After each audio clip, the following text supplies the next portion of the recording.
All right, how is everybody? Well, happy 4th of July. Today's the 4th. Today we're just gonna be working on the McCormick Deering stuff, but we might make a video of a little 4th of July engine show. And speaking of engines, notice anything a little different here? Yes, finally, we had a cart for this engine. We had the cart for the engine sitting in the basement for about 3 years. And 2 days ago, we finally put this engine on the cart. I guess I'll finally show you these running later. But this is a 1925 liter. What was it saying? The flywheel. Field Force Pump Company, Elmira, New York.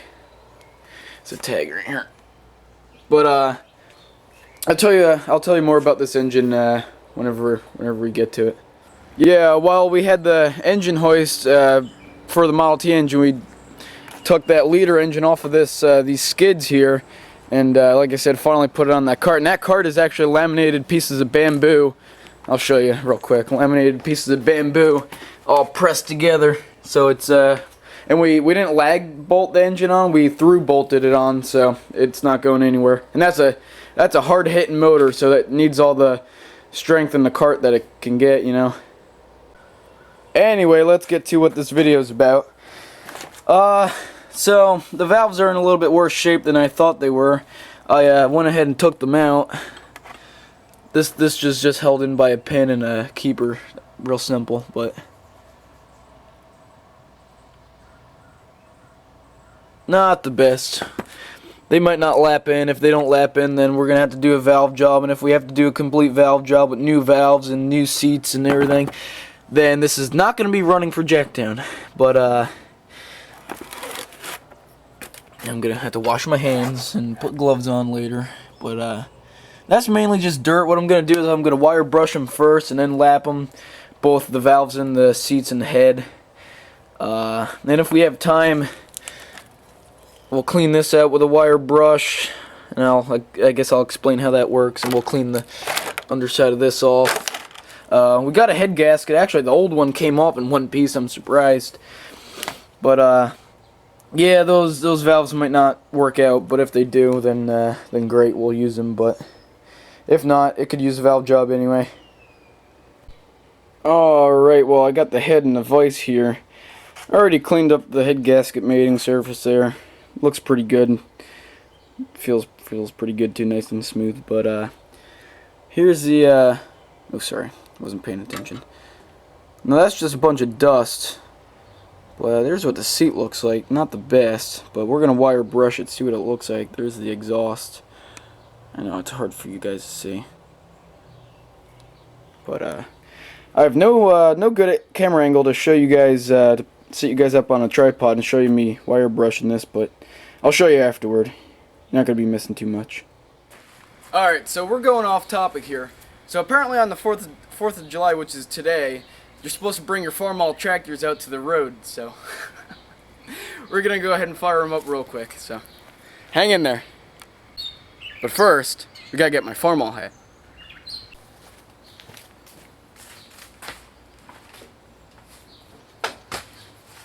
Alright, let's see what happens.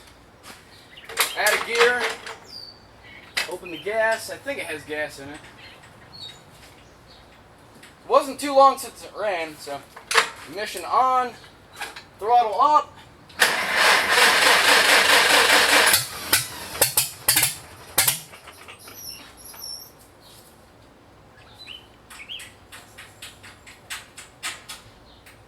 Hold on.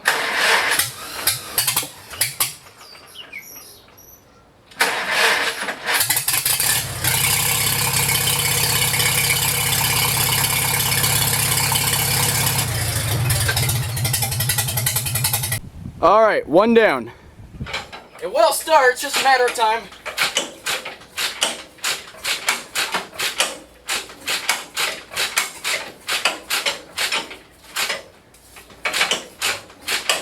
I see vapors coming out of the exhaust.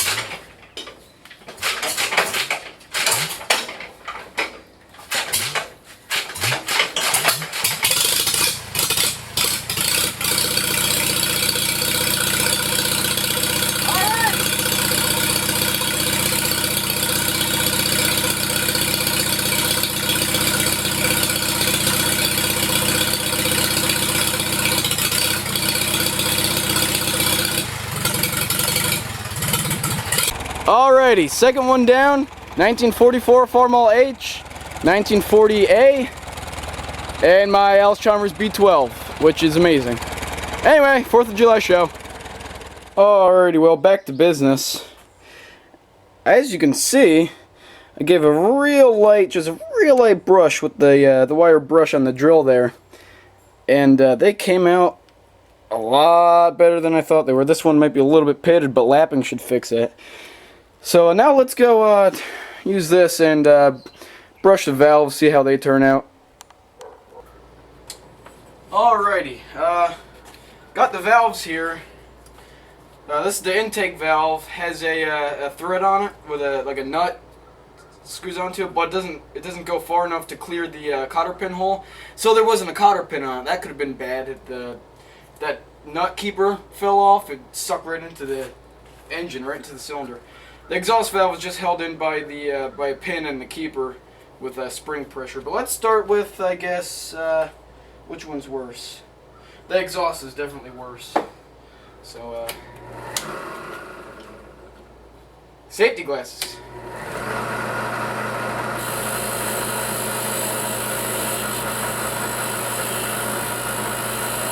Just real light, no pressure.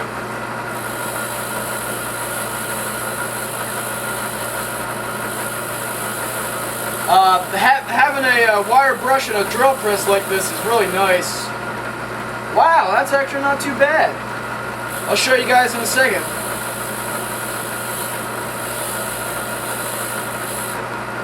Just clean up the rest.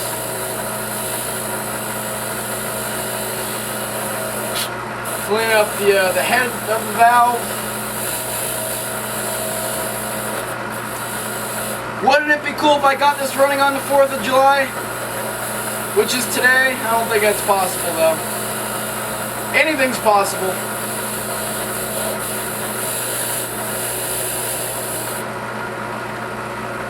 Oh cool, it says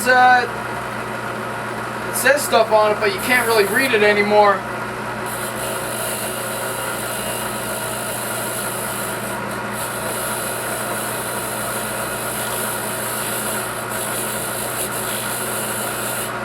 Now I know why 805 Road King uses the wire brush for everything. It's great. I love it.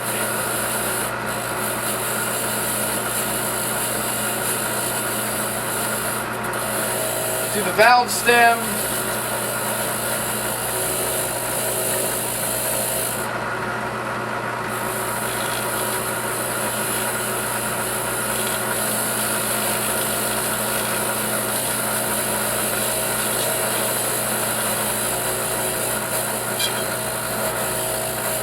Valve stem has a lot of built up carbon.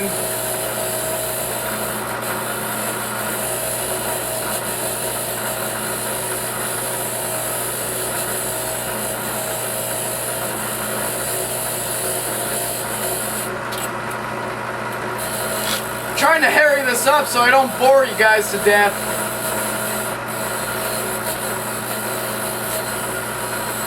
It sure has been hot out lately though.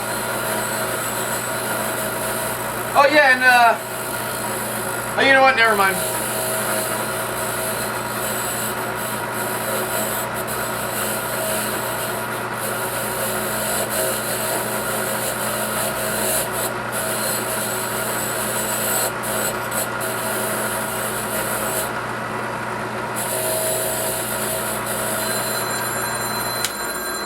Hey, there's a candlestick phone. Excuse me a second, guys. Hey, hold on just a second.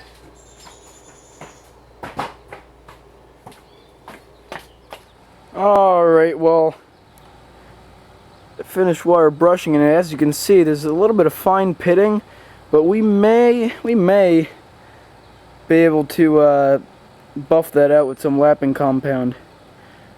I don't know what that reads.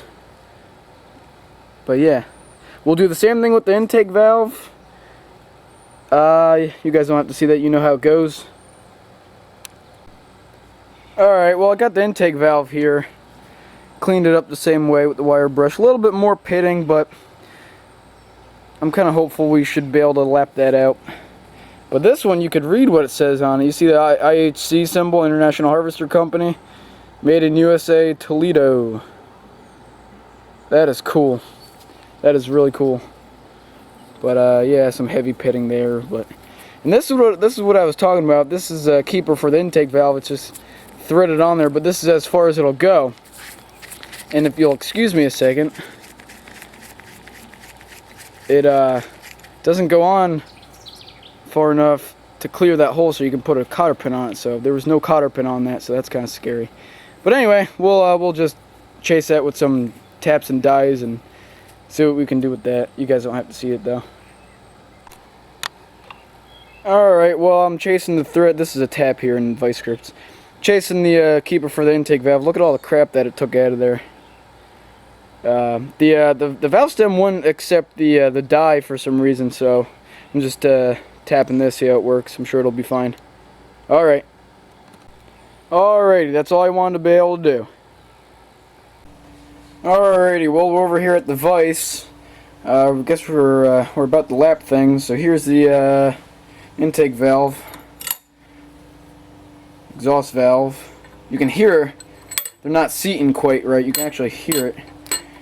But I just got some Permatex valve grinding compound here. So let's take a little dabble, do ya? Guess we'll do this valve, exhaust valve first. So just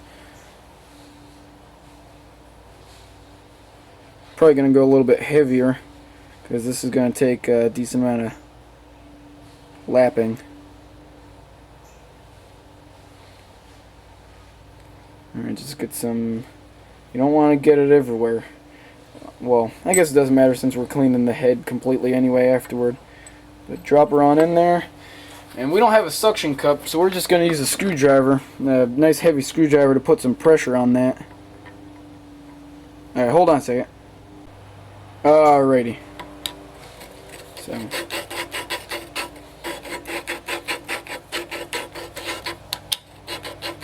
It's a little bit more of a pain in the butt without a suction cup, but it's gonna have to do. And what you're looking for is that gray ring around the seats.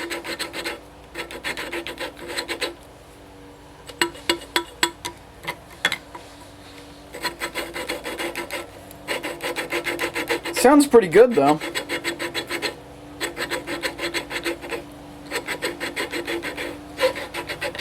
So it gets quieter because the little granulars are breaking down. So give it a couple little taps, and it'll get some new cutting material in between that. All right, well, we're gonna keep on doing this for a while, and we'll get back to you. Alrighty, guys. Well, I just lapped it probably as much as I would want to.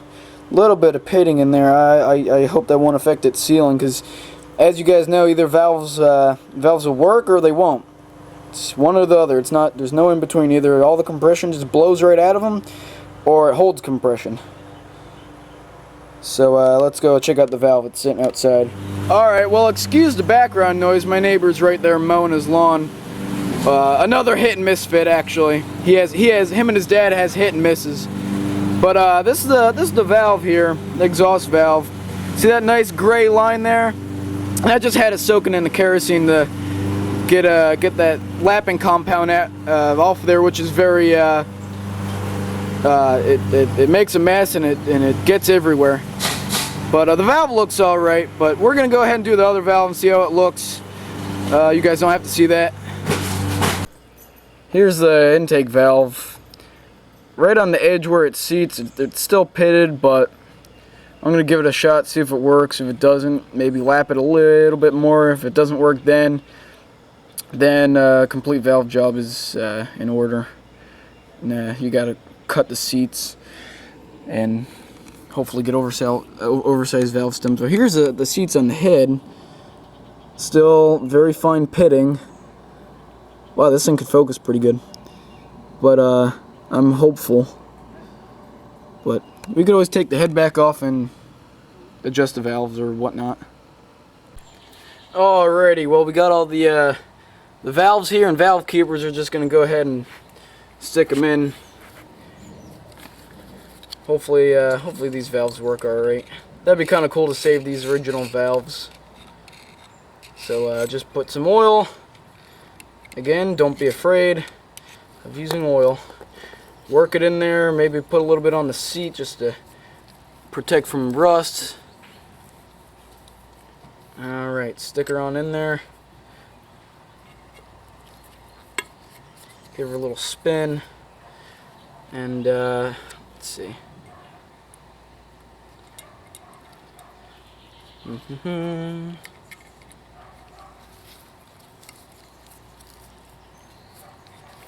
Alright. So put the keeper on there. Push it down enough so you can get the pin. Come on.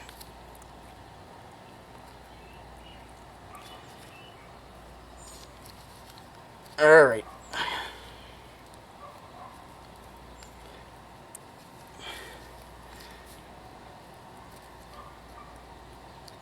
Alright, hold on a second. Alright, see, that's why you get a valve compressing tool to make your life so much easier. But anyway, there's the exhaust valve. Flip around back over, put the intake valve in. Again, oil. A little on the seat. Just for good measure, that's all. A little on the guide. Stick her in there, flip her over. A little on the spring where it meets the boss here.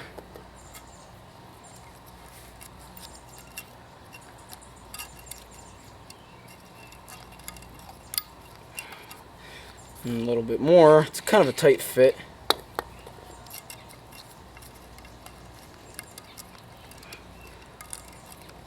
Alright, that'll work itself down once it's running.